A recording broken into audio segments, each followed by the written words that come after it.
ಎಲ್ಲರಿಗೂ ಯೇಸು ಕ್ರಿಸ್ತನ ಮೊದಲ ನಾಮದಲ್ಲಿ ನಿಮ್ಮೆಲ್ಲರಿಗೂ ಹೃದಯಪೂರ್ವಕವಾದ ವಂದನೆಗಳು. ಈ ಶುಭ ಮುಂಚಾನೆ, ಈ ಉದಯ ಕಾಲದ ಆತ್ಮಿಕ ಉಪಹಾರ ಕಾರ್ಯಕ್ರಮಕ್ಕಾಗಿ ನಿಮ್ಮೆಲ್ಲರನ್ನು ದೇವರ ಆಶೀರ್ವದಿಸಲಿ. ಹಾಗೆ ನೋಡಿ ಪ್ರೋತ್ಸಾಹಪಡಿಸುವ ಪ್ರತಿ ಕುಟುಂಬಗಳನ್ನು ದೇವರ ಆಶೀರ್ವದಿಸಲಿ. ಸ್ನೇಹಿತರೆ, ಆತ್ಮೀಯರೇ, ಪ್ರಿಯರೇ, ಕರ್ತನು ಪ್ರತಿದಿನದ ಹಾಗೆಯೂ ಈ ದಿನವೂ ದೇವರು ತನ್ನ ವಚನದಿಂದ ನಮ್ಮನ್ನು ಎಲ್ಲಾ ವಿಧದಲ್ಲಿ ಬಲಪಡಿಸುವ ಕರ್ತನಿಗೆ ಸ್ತೋತ್ರ ಹೇಳೋಣ. ಈ ದಿನ ದೇವರು ಕೊಟ್ಟಂತ ವಾಕ್ಯವನ್ನು ನಾವು ಧ್ಯಾನ ಮಾಡಿಕೊಳ್ಳೋಣ. ದೇವರು ಕೊಟ್ಟಂತ ವಾಕ್ಯ ಯೋಬನ ಪುಸ್ತಕದಲ್ಲಿ 5ನೇ ಅಧ್ಯಾಯ 18ನೇ ವಚನ ಹೀಗೆ ನಮಗೆ ತಿಳಿಸುವಂತದಾಗಿದೆ. ಗಾಯ ಮಾಡುವವನು ಗಾಯ ಕಟ್ಟುವವನು ಆತನೇ, ಒಡೆಯುವ ಕೈಯೇ ವಾಸಿ ಮಾಡುತ್ತದೆ. ದೇವರಿಗೆ ಸ್ತೋತ್ರ ಹೇಳೋಣ. ವಾಕ್ಯ ನಮಗೆ ತಿಳಿಸುವಂತ ವಿಷಯ ಏನಂದ್ರೆ, ಗಾಯ ಮಾಡುವವನೇ ನಮಗೆ ಗಾಯವನ್ನು ಕಟ್ಟುತ್ತಾನೆ ಎಂಬುದಾಗಿ. ನೋಡ್ರಿ, ಒಡೆಯುವ ಕೈಯೇ ನಮ್ಮನ್ನು ವಾಸಿಪಡಿಸ್ತವೆ ಎಂಬುದಾಗಿ ದೇವರಿಗೆ ಸ್ತೋತ್ರ ಹೇಳೋಣ.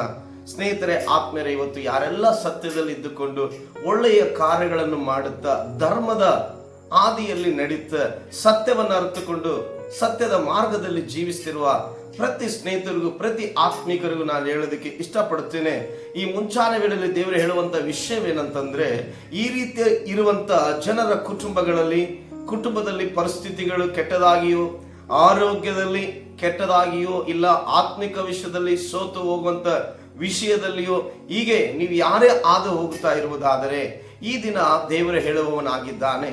ಖಂಡಿತವಾಗಿ ನಿಮಗೆ ಗಾಯ ಮಾಡಿರುವವನು ನಾನೇ, ಅದನ್ನು ತಿರುಗಿ ನಿಮಗೆ ಕಟ್ಟುವವನು ನಾನೇ ಎಂಬುದಾಗಿ. ಯಾಕೆ ದೇವರು ನಮಗೆ ಗಾಯ ಮಾಡಬೇಕು?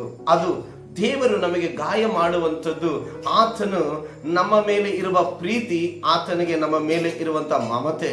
ಯಾಕೆಂದ್ರೆ ನಾವು ಆತನ ಸತ್ಯತೆಯಲ್ಲಿ, ಆತನ ಒಳ್ಳೆಯ ಕಾರ್ಯಗಳಿಂದ ನಾವು ಜೀವಿಸುವಾಗ ನಾವು ಇತರರ ಮುಂದೆ ತಪ್ಪಿಗಸ್ತರಾಗಿ ನಿಲ್ಲಕೂಡದು ಎನ್ನುವುದಕ್ಕಾಗಿ ಕರ್ತನು ನಮ್ಮನ್ನು ಎಷ್ಟೋ ಸಮಯಗಳಲ್ಲಿ ತಾನು ಗಾಯ ಮಾಡಿ ತಿರುಗಿ ಅವರೆಲ್ಲರ ಮುಂದೆಯೂ ನಮ್ಮನ್ನು ಆಶ್ಚರ್ಯಕರವಾದ ರೀತಿಯಲ್ಲಿ ನಮ್ಮ ಗಾಯವನ್ನು ಕಟ್ಟಿ ನಡೆಸುವುದಕ್ಕೆ ದೇವರು ಶಕ್ತನಾಗಿದ್ದಾನೆ.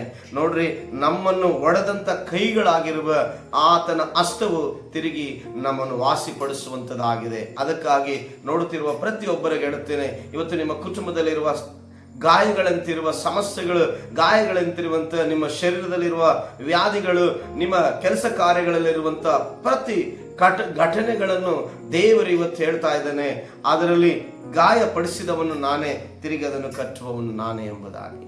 ಮಕ್ಕಳೇ, ಅದಕ್ಕಾಗಿ ಸ್ನೇಹಿತರೆ, ಆತ್ಮೀಯರೇ, ಯಾವತ್ತೂ ಕೂಡ ನನ್ನ ಪರಿಸ್ಥಿತಿ ಈಗ ಆಯ್ತಲ್ಲ, ನನ್ನ ಕುಟುಂಬದ ಪರಿಸ್ಥಿತಿ ಈಗ ಆಯ್ತಲ್ಲ, ಯಾಕೆ ನನ್ನ ಕೆಲಸದ ಪರಿಸ್ಥಿತಿ ಈಗ ಆಯ್ತು ಎಂದು ಯೋಚನೆ ಮಾಡದೆ ದಯಮಾಡಿ ಅವೆಲ್ಲವೂ ನಿಮಗೆ ಸ್ವಲ್ಪ ದಿನಗಳ ಮಾತ್ರವೇ.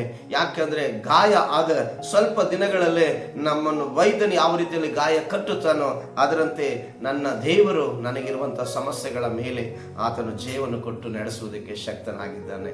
ಅದಕ್ಕಾಗಿ ಇವತ್ತು ನೋಡುತ್ತಿರುವ ಎಲ್ಲಾ ಪರಿಶುದ್ಧರು, ಧರ್ಮದಲ್ಲಿ ನಡೆಯುವಂಥವರು, ನೀತಿವಂತರಾಗಿದ್ದವರು ಇರುವಂಥವರು, ದಯಮಾಡಿ ನಿಮ್ಮ ಕುಟುಂಬದಲ್ಲಿ ಯಾವುದೇ ಚಿಕ್ಕ ಗಾಯಗಳಂತೆ ಸಮಸ್ಯೆಗಳಿರುವುದಾದರೂ, ನಿಮಗೆ ಯಾವುದೇ ಸಮಸ್ಯೆಗಳ ಗಾಯದಂತೆ ಇರುವುದಾದರೆ ಖಂಡಿತ ಅದನ್ನು ನೀವು ಚಿಂತಿಸದೆ ದೇವರ ಮುಂದೆ ಒಪ್ಪಿಸಿ ಬಿಡ್ರಿ.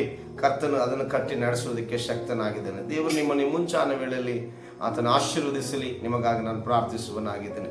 ಪರಲೋಕದಲ್ಲಿರುವ ಒಳ್ಳೆಯ ತಂದೆಯೇ, ಈ ಮುಂಚಾನ ವೇಳೆದ ವಾಕ್ಯವು ಕರ್ತನೆ ನೋಡುವ ಪ್ರತಿ ಜನರ ಕುಟುಂಬಗಳಲ್ಲಿ ಇರುವಂತ ಸಮಸ್ಯೆ ಎಂಬ ಗಾಯಗಳು, ಕಷ್ಟ ಎಂಬ ಗಾಯ, ಕಣ್ಣೀರೆಂಬ ಗಾಯಗಳು ಕರ್ತನೆ ಇರುವಾಗ ಅದನ್ನು ನೀನು ಪರಿಪೂರ್ಣವಾಗಿ ಕಟ್ಟಿ ಕರ್ತನೆ ಅಪ್ಪ, ಒಡೆದಂತ ಹಸ್ತವು ಕರ್ತನೆ ತಿರುಗಿ ಆರೈಸುವಂತೆ ಕರ್ತನೆ ನೀನು ಅವರ ಕುಟುಂಬವನ್ನು ಆರೈಸಿ ಕರ್ತನೆ ಅವರನ್ನು ಸಂತೋಷಪಡಿಸಿ ನಡೆಸಬೇಕೆಂದು ಹೇಳಿ ಈ ಮುಂಚಾನ ವೇಳೆಯಲ್ಲಿ ನಾನು ನಿನ್ನ ಪಾದದಲ್ಲಿ ಪ್ರಾರ್ಥಿಸುತ್ತೇನೆ.